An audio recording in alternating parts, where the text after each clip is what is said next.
6-year-old Milo hated moving. His family had just moved to a quiet little town surrounded by thick woods and foggy hills. Their new house was old, like really old. It had peeling wallpaper, wooden floors that cracked like whispering ghosts, and a long hallway upstairs that always seemed just a bit too cold. Except for one room. It was the smallest room in the house, and no one used it. No furniture, no curtains, just a dusty wooden floor and a single small window.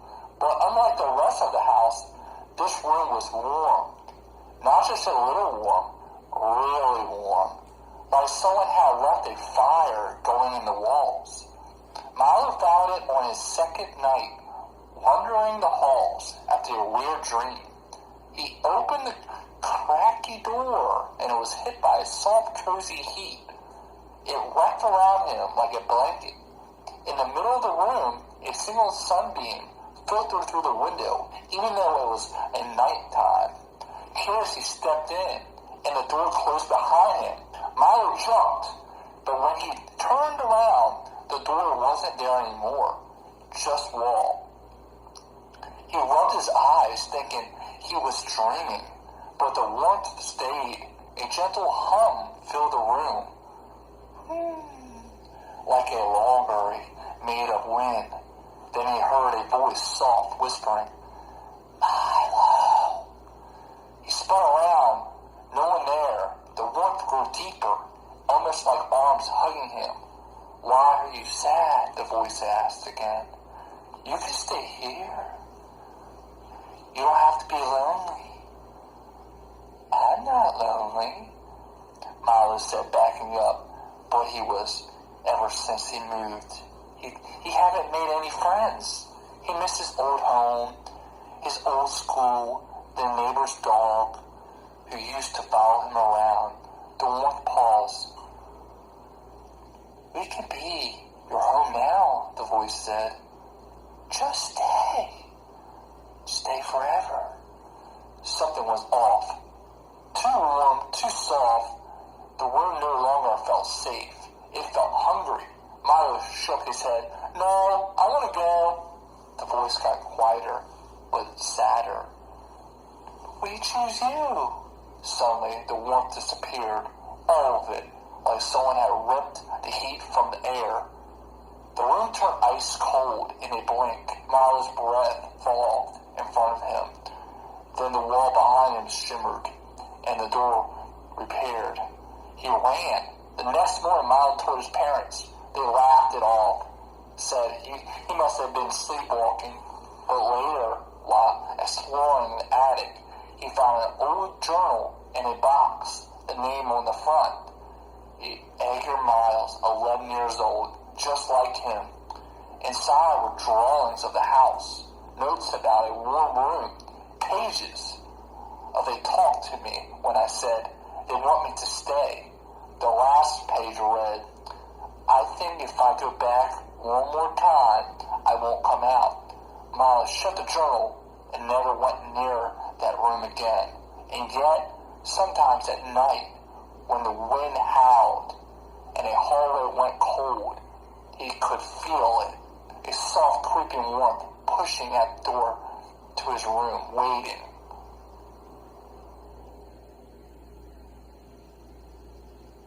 Weeks had passed since Milo found the journal in the attic, the one written by another boy, Edgar Miles, who also knew about the room. Milo hadn't gone back. Not once. He avoided the hallway, kept his bedroom light on at night, and pretended it had all been a dream.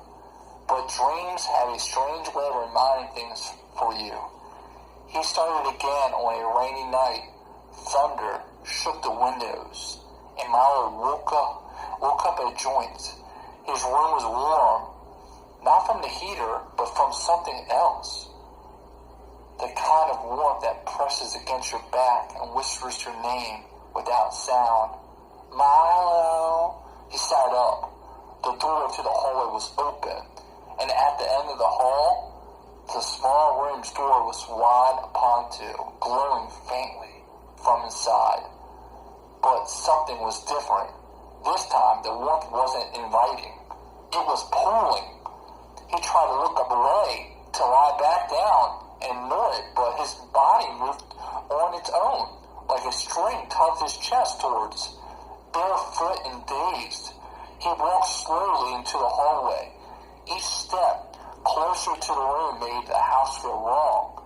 The shadows bent. The pictures on the wall looked warped, like the faces were turned towards him when they were before. The floorboards under his feet were creaking. They were breathing. When Milo reached the door, the room looked the same, still small, still glowing with that soft golden light, still empty until he looked down. In the middle of the floor, the wood had rotted away, leaving a perfect circle, like a well or a trapdoor.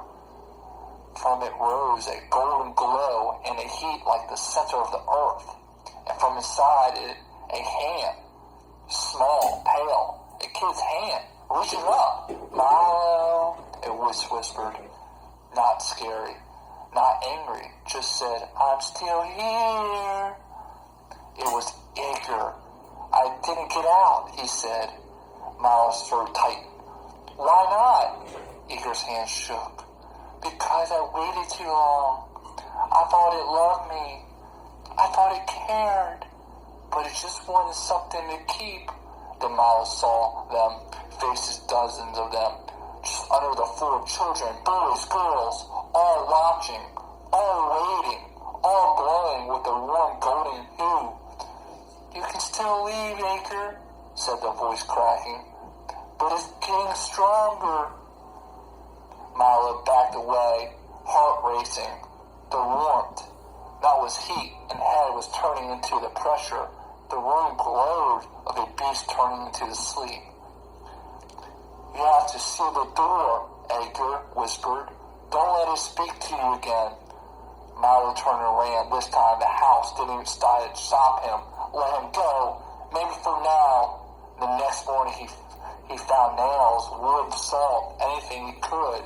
He sealed the room shut, but the warmth didn't leave him. Now it comes to the basement, and sometimes when Milo walks past the basement door, he swears he hears a soft voice behind it, muffled by the wooden stud. You'll be warm forever, Milo.